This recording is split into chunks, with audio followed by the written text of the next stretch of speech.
శ్రీ సాయినాథాయ నమః. శ్రీ సాయి సచ్చరిత్రము 4వ అధ్యాయం.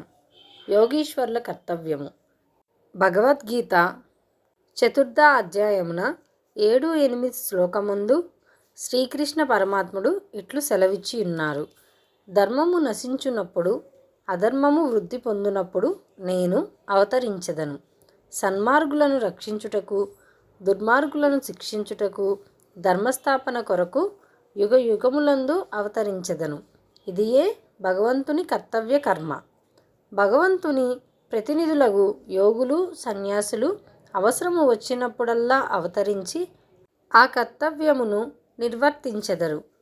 ద్విజులకు బ్రాహ్మణ, క్షత్రియ, వైశ్య జాతుల వారు తమ కర్మలను మానునప్పుడు, శూద్రులు పై జాతుల వారి హక్కులను అపహరించినప్పుడు, మత గురువులను గౌరవించక అవమానించినప్పుడు, ఎవరును మత బోధనలను లక్ష్యపెట్టనప్పుడు, ప్రతివాడును గొప్ప పండితుడని అనుకొనున్నప్పుడు, జనులు నిషిద్ధాహారములు, మద్యపానములకు అలవాటు పడినప్పుడు, మతము పేరుతో కాని పనులు చేయుచున్నప్పుడు, వేర్వేరు మతముల వారు తమలో తాము కలహించున్నప్పుడు, బ్రాహ్మణులు సంధ్యావందనము మానునప్పుడు, సనాతనులు తమ మతాచారములు పాటించనప్పుడు, ప్రజలు ధనాధార సంతానములే జీవిత పరమార్థముగా భావించి మోక్ష మార్గమును మరచునప్పుడు, యోగీశ్వరులు ఉద్భవించి వారి వాక్కాయ కర్మలచే ప్రజలను సవ్య మార్గమున పెట్టి వ్యవహారమును చక్కదిద్దురు. వారు దీపస్తంభముల వలె సహాయపడి మనము నడపవలసిన సన్మార్గమును, సత్ప్రవర్తనను నిర్దేశించెదరు. ఈ విధముగానే నివృత్తి, జ్ఞానదేవు, ముక్తాబాయి, నామదేవు, జానాబాయి, గోర, గోనాయి, ఏకనాథుడు, తుకారాం, నరహరి, నర్సీబాయి, సజన్ కసాయి, సాంవతమాలి, రామదాసు మొదలగుగా గల యోగులను తదితర వేరువేరు సమయముల ఉద్భవించి మనకు సవ్యమైన మార్గమును చూపిరి. అట్లే సాయిబాబా కూడా సకాలమందు షిరిడీ చేరిరి. పవిత్ర షిరిడీ క్షేత్రము అహ్మదునగర్ జిల్లాలోని గోదావరి నదీ ప్రాంతములు చాలా పుణ్యతములు. ఏలైనా అచ్చట అనేక యోగులు ఉద్భవించిరి, నివసించిరి. అట్టి వారిలో ముఖ్యులు శ్రీ జ్ఞానేశ్వర్ మహారాజ్. షిరిడీ గ్రామము అహ్మద్నగర్ జిల్లాలోని కోపర్గాం తాలూకాకు చెందినది. కోపర్గాం వద్ద గోదావరి దాటి షిరిడీకి పోవలను. నది దాటి 3 కోసులు పోయినచో నీమ్గాంకు వచ్చును. అచ్చటికి షిరిడీ కనిపించును. కృష్ణా తీరమందు గల గానాగాపురము, నరసింహవాడి, ఔదుంబుర్ మొదలుగా గల పుణ్యక్షేత్రముల వలె షిరిడీ కూడా గొప్పగా పేరుగాంచినది.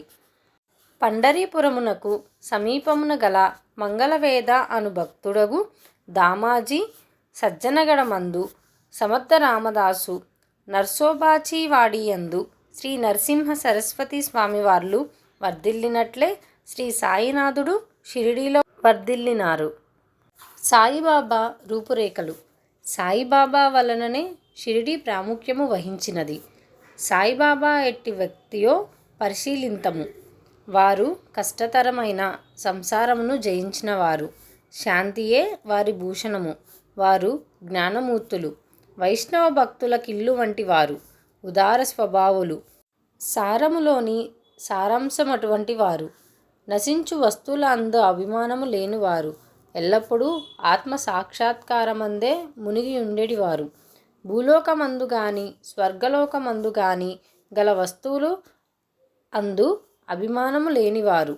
వారి అంతరంగము అద్దము వలె స్వచ్ఛమైనది. వారి వాక్కుల నుండి అమృతము స్రవించుచుండెను. గొప్పవారు, బీదవారు వారికి సమానమే. వారు మానవామానాలను లెక్కించిన వారు కారు. అందరికీ వారు ప్రభువు. అందరితో కలిసిమెలిసి ఉండేటివారు. ఆటలు గావించేటివారు, పాటలను వినుచుండేటివారు. కానీ సమాధి స్థితి నుండి మరలవారు కారు. ఎల్లప్పుడూ అల్లానామము నుచ్చరించుచుండేవారు. ప్రపంచమంతా మేలుకొనున్నప్పుడు వారు యోగ నిద్ర యందుండేవారు. లోకము నిద్రించినప్పుడు వారు మెలకువతో ఉండేటివారు. వారి అంతరంగము లోతైన సముద్రవలె ప్రశాంతము. వారి ఆశ్రమము, వారి చర్యలు ఇదమిత్తముగా నిశ్చయించుటకు వీలు కానివి. ఒకచోటనే కూర్చుండి ఉన్నప్పటికీ ప్రపంచమందు జరుగు సంగతులన్నీ వారికి తెలియను. వారి దర్బారు ఘనమైనది.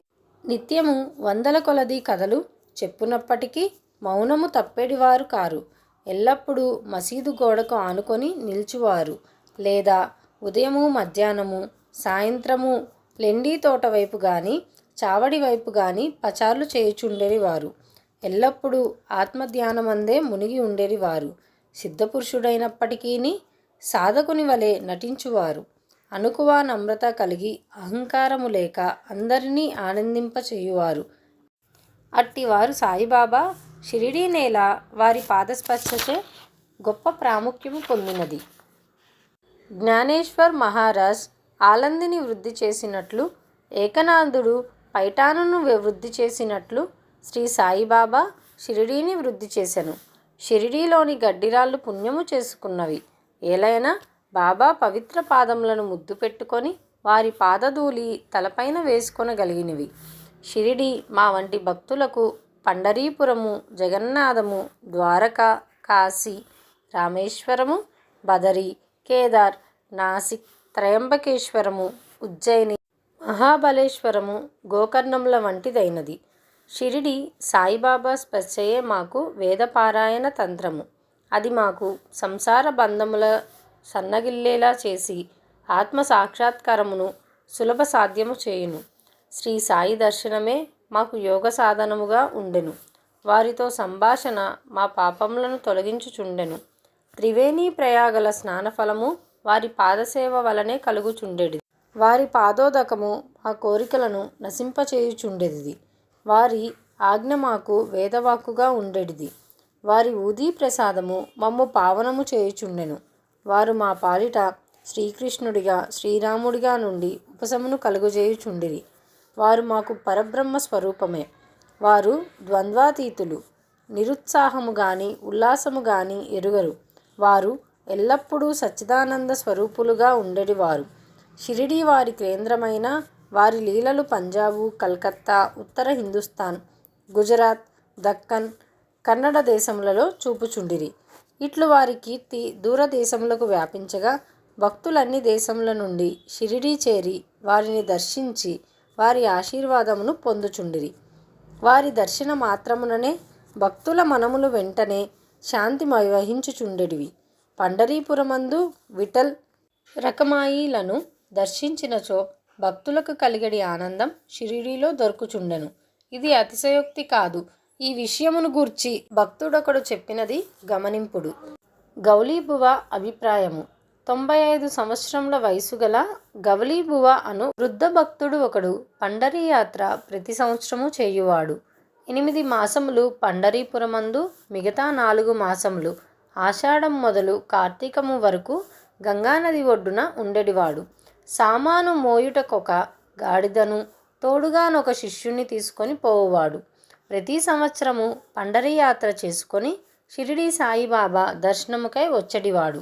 అతను బాబాను మిగుల ప్రేమించువాడు. అతడు బాబా వైపు చూచుచూ ఇట్లనెడివాడు: వీరు పండరీనాథుని అవతారమే. అనాథల కొరకు, బీదల కొరకు వెలిసిన కారుణ్యమూర్తి. గౌలీబువ విఠోబాదేవుని ముసలి భక్తుడు. పండరీ యాత్ర ఎన్నోసార్లు చేసెను. వీరు సాయిబాబా పండరీనాథుడి అవతారమని నిర్ధారణ పరిచిరి. విఠలదేవుడు దర్శనమిచ్చుట. సాయిబాబాకు భగవన్నామ స్మరణ యందును సంకీర్తన యందును మిక్కిలి ప్రీతి. వారెప్పుడు అల్లా మాలిక్ అనగా అల్లాయే యజమాని అని అనుచుండేవాడు. 7 రాత్రింబవళ్ళు భగవన్నామ స్మరణ చేయించుచుండేవాడు. దీనినే నామ సప్తాసమందురు. బాబా ఒకప్పుడు దాసగను మహారాజును నామ సప్తాహము చేయమనిరి. సప్తాహము ముగియనాడు విఠల్ దర్శనము కలుగునని వాగ్దానమిచ్చినచో నామ సప్తాహమును సలిదెల్పనని దాసగను జవాబిచ్చెను. బాబా తన గుండెపై చేయి వేసి తప్పనిసరిగా దర్శనమిచ్చును గాని భక్తుడు భక్తి ప్రేమలతో ఉండవలెను. ఠాకూర్ నాథ్ యొక్క ఠాకూర్ పట్టణము, విఠల్ యొక్క పండరీపురము, శ్రీకృష్ణుని ద్వారకా పట్టణము ఇక్కడే అనగా షిరిడీలోనే ఉన్నవి. ఎవరునూ ద్వారకకు పోవలసిన అవసరం లేదు. విఠలుడు ఇక్కడే ఉన్నాడు. భక్తుడు భక్తి ప్రేమలతో కీర్తించినప్పుడు విఠలుడు ఇక్కడనే అవతరించును అన్నారు.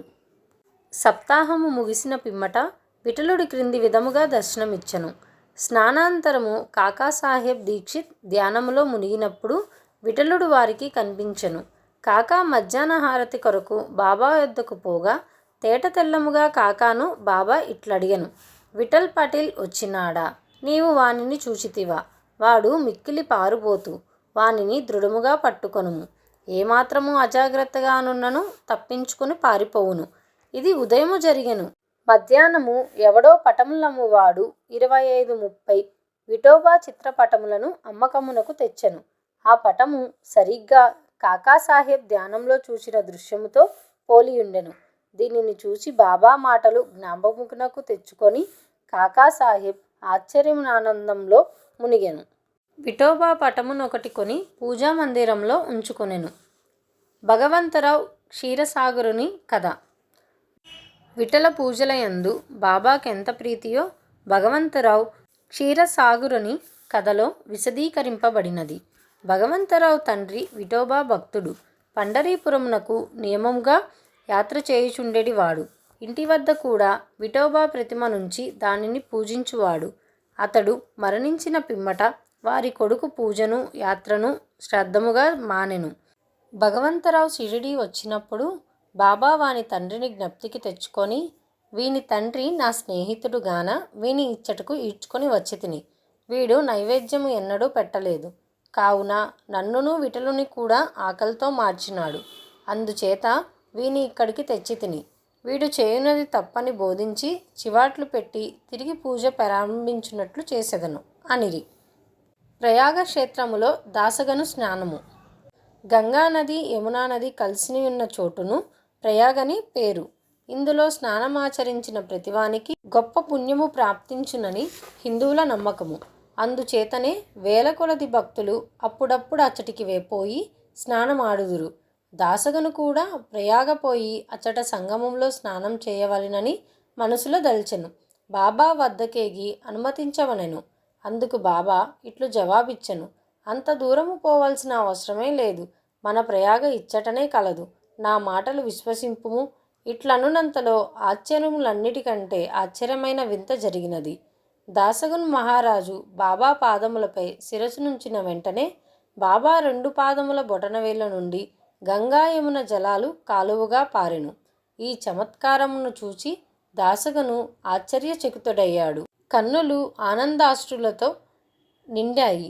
అతని హృదయంలో ఉప్పొంగిన కవితావేశం శ్రీ సాయి లీలా గాన రూపంలో వెలువడింది. బాబా అయోని సంభవుడు. షిరిడీ మొట్టమొదట ప్రవేశించుట. సాయిబాబా తల్లిదండ్రుల గూర్చి గాని, జన్మము గూర్చి గాని, జన్మస్థానము గూర్చి గాని ఎవరికీ ఏమీయూ తెలియదు. ఎందరో విషయములు కనుగొనుటకు ప్రయత్నించిరి. పలుసార్లు విషయమున బాబాను ప్రశ్నించిరి కానీ ఎట్టి సమాధానము కానీ సమాచారము కానీ పొందకుండిరి. నామదేవు, కబీరు సామాన్య మానవుల వలె జన్మించియుండలేదు. ముత్యపు చిప్పలో చిన్న పాపవలె లభించిరి. నామదేవుడు భీమారథి నదీ తటమున గోనాయికి కనిపించెను. కబీరు భగీరథి నదీ తటమున తమాలుకు కనిపించెను. అట్టిదే సాయి జన్మ వృత్తాంతము. భక్తుల కొరకు బాబా 16 ఏళ్ల బాలుడిగా షిరిడీలోని వేప చెట్టు కింద అవతరించెను. బాబా అప్పటికే బ్రహ్మజ్ఞానిగా కనిపించెను. బాబా స్వప్నావస్థ యందు ప్రపంచ వస్తువులను కాంక్షించేటివాడు కాదు. ఆయన మాయను తన్నెను. ముక్తి బాబా పాదములను సేవించుచుండెను. నానా చోప్దార్ తల్లి మిక్కిలి ముసలిది. ఆమె బాబానిట్లు వర్ణించినది. ఈ చక్కని చురుకైన కుర్రవాడు వేప చెట్టు కింద ఆసనములో ఉండెను. శీతోష్ణములను లెక్కింపక అంతటి చిన్న కుర్రవాడు కఠిన తపమాచరించుట, సమాధిలో మునుగుట చూచి గ్రామస్తులు ఆశ్చర్యపడిరి. ఆ బాలుడు పగలు ఎవరితో కలిసెడివాడు కాదు. రాత్రి అందెవరికి భయపడువాడు కాదు. చూచిన వారు ఆశ్చర్య నిమగ్నులై ఈ చిన్న కుర్రవాడెక్కడి నుంచి వచ్చినాడని అడుగసాగిరి. అతని రూపు ముఖలక్షణములు చాలా అందముగా నుండెను. చూసిన వారెల్లరూ ఒక్కసారిగా ముగ్ధులగుచుండిరి. ఆయన ఎవరి ఇంటికి పోకుండెను. ఎల్లప్పుడూ వేప చెట్టు కిందనే కూర్చొనివాడు. పైకి చిన్న పాలున వలె కనిపించినప్పటికీ చేతలను బట్టి చూడగా నిజముగా మహానుభావుడే. అతని గూర్చి ఎవరికీ ఏమీ తెలియకుండెను. ఒకనాడు ఖండోబా దేవునొకని ఆవేశించగా ఈ బాలుడెవరయి ఉండునని ప్రశ్నించిరి. వాని తల్లిదండ్రులెవరని, ఎచ్చటి నుంచి వచ్చినాడని అడిగిరి. ఆ ఖండోబా గణము ఒక స్థలమును చూపి గడ్డపారను తీసుకొని వచ్చి ఇచ్చట తవ్వమనెను. అట్లు తవ్వగా అందులో కొన్ని ఇటుకలు, వాని ఎగువ వెడల్పు రాయి ఒకటి కనిపించెను. ఆ బండను తొలగించగా కిందనొక సందు కనిపించెను. అచట 4 దీపములు వెలుగుచుండెను. ఆ సొరంగము ద్వారా ముందుకు పోగా అచట ఒక భూగృహము కనిపించెను. అందులో గోముఖ నిర్మాణములు, కర్రబల్లలు, జపమాలలు కనిపించెను. ఈ బాలుడచట 12 సంవత్సరములు తపస్సును అభ్యసించెనని ఖండోబా చెప్పెను. పిమ్మట కుర్రవాని ఈ విషయము ప్రశ్నించగా వారను మరిపించుచు అది తన గురుస్థానమనియు వారి సమాధి ఇచ్చట కలదు కావున దానిని కాపాడవలెనని చెప్పెను. వెంటనే దానినెప్పటి వలె మూసివేసిరి. అశ్వత్థ, ఉదుంబర వృక్షముల వలె ఈ వేప చెట్టును పవిత్రముగా చూచుకొనుచు బాబా ప్రేమించువారు. మహల్సాపతి తదితర షిరిడీలోని భక్తులు దీనిని బాబా యొక్క గురువుగారి సమాధి స్థానమని భావించి సాష్టాంగ నమస్కారములు చేసెదరు. 3 వసతి గృహములు. వేప చెట్టును దాని చుట్టూనున్న స్థలమును హరివినాయక సాటే అనువాడు కొని సాటే వాడాయను ఒక పెద్ద వసతి గృహమును కట్టించెను. అప్పట్లో షిరిడీకి పోయిన భక్త మండలికిది ఒక్కటే నివాస స్థలము. వేప చెట్టు చుట్టూ ఎత్తుగా అరుగు కట్టిరి. మెట్లు నిర్మించిరి.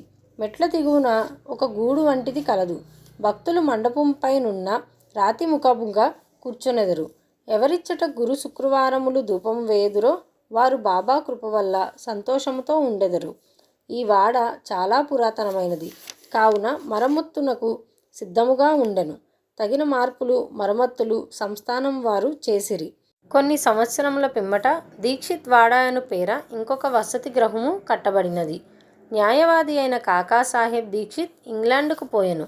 అచట రైలు ప్రమాదమున కాలు కుంటుపడెను.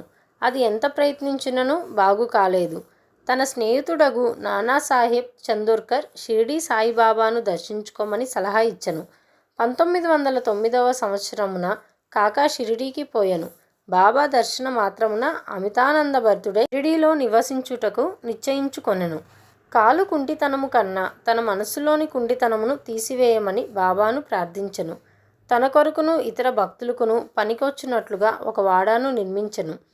10/12/1910వ తారీఖున ఈ వాడా కట్టుటకు పునాది వేసిరి. ఆనాడే 2 ముఖ్యమైన ఘటనలు జరిగినవి. 1 దాదాసాహెబ్ కపాడ్డేకు తన ఇంటికి పోవుటకు బాబా సమ్మతి ఇచ్చెను. 2 చావడిలో శేష్ అనగా రాత్రి హారతి ప్రారంభమయ్యెను. దీక్షిత్ వాడా పూర్తి కాగానే 1911వ సంవత్సరంలో శ్రీరామనవమి సమయమందు శాస్త్రోక్తంగా గృహప్రవేశము జరిపిరి. తరువాత కోటేశ్వరుడగు నాగ్పూర్ నివాసియగు బూటీ మరి ఒక పెద్ద రాతి మేడను నిర్మించెను. అతడు చాలా ద్రవ్యము దీని కొరకు వెచ్చించెను. వెచ్చించిన ద్రవ్యమంతయు నిజమునకు సార్థకమయ్యను. ఏలాన బాబాగారి భౌతిక శరీరము అందులో సమాధి చేయబడినది. దీనినే సమాధి మందిరం అందురు. ఈ స్థలంలో మొట్టమొదట పూలతోట ఉండెను. ఆ తోటలో బాబాయే తోటమాలిగా మొక్కలకు నీళ్లు పోయుట మొదలగునవి చేసేవారు. ఇట్లు 3 వాడాలు కట్టబడెను. అంతకు ముందించట ఒక్క వసతి గృహము కూడా లేకుండెను. అన్నిటికంటే సాటేవాడ మొదటి రోజులలో అందరికీ చాలా ఉపకరించుచుండెను. 4వ అధ్యాయము సంపూర్ణము. సద్గురు శ్రీ సాయి నాథార్పణమస్తు.